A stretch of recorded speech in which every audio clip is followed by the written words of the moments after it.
Si la population, par dépit, puisque l'État est absent dans le sport, doit prendre le relais des pouvoirs publics, c'est que l'État s'est pratiquement et totalement désengagé de ce secteur. Avant tout, il faut savoir que les personnes qui font preuve de solidarité, de civisme, d'humanité et de partage sont des personnes magnifiques, mais là n'est pas le sujet de cette analyse. Le secteur associatif en Belgique peut être défini comme l'ensemble des institutions sans but lucratif, c'est-à-dire des organisations qui adoptent une forme institutionnelle associative déterminée. Les organisations qui accueillent les volontaires sont également de taille très variable et s'engagent par ailleurs dans de très nombreux domaines. Les activités et compétitions sportives, la lutte contre la pauvreté, l'aide à la jeunesse, la culture, la prévention en matière de santé publique, la défense des droits, intérêts et convictions, et d'autres domaines. En Belgique, une chose paraît pour le moins indiscutable. Les bénévoles sont malheureusement essentiels au bien-être de la collectivité. L'État se décharge des fonctions importantes sur le dos des bénévoles et des volontaires.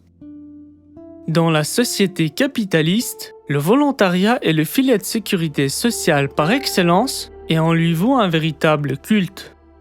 La dîme, l'aumône, la charité ou le don de soi ne coûtent pas grand-chose au système dominant et peut même rapporter, puisqu'à lui seul, ce secteur représente plus de 6% du PIB. L'avantage du volontariat pour le système dominant, c'est qu'il ne demande rien, ni contrepartie, ni avantage, ni plus-value. Il doit juste soutenir l'action en périphérie du système politique actuel. Le volontaire doit toujours se tenir prêt à repêcher quelques naufragés de la noyade capitaliste et surtout ne rien revendiquer pour soi, alors que c'est un travail socialement utile qu'on peut comptabiliser en milliers d'heures et en millions d'euros, mais qu'on le comptabilise nulle part. Ce secteur est comparable en tout point à celui de la fonction publique d'usage social et sans but de lucre, mais avec l'énorme désavantage de ne pas pouvoir bénéficier des mêmes droits que ceux obtenus par les fonctionnaires avec un statut public et des droits sociaux. C'est évidemment une bonne affaire pour l'État et le système capitaliste, car ce secteur ne revendique rien pour soi et fait don de sa force de travail, toujours disposé à se solidariser sans se poser des questions, en laissant à d'autres le soin de capitaliser le profit. L'éducation nationale et les soins de santé étaient à la base des secteurs volontaires et bénévoles, mais par leur manque d'efficacité et par la force des choses ont dû s'organiser en services publics dans le but de permettre l'accessibilité à l'ensemble de la population dans des conditions professionnelles et dignes. Avec les expériences du passé et celles présentes par les chiffres actuels dans le sport, on peut dénoncer que le système du volontariat manque d'efficacité et d'équité. En Belgique, ces 20 dernières années, le sport décline et de moins en moins de jeunes pratiquent une activité physique. Si l'aumône, la dîme ou la charité publique a remplacé l'État dans ce secteur, c'est que quelque chose ne tourne pas rond dans ce secteur.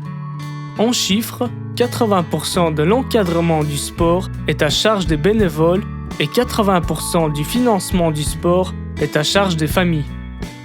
En conclusion, par rapport aux expériences publiques et historiques positives comme le passage de l'éducation et les soins de santé dans la sphère publique, il serait naturel et normal de prolonger cette même expérience d'émancipation et de progrès social de politique publique et de l'adapter dans le sport.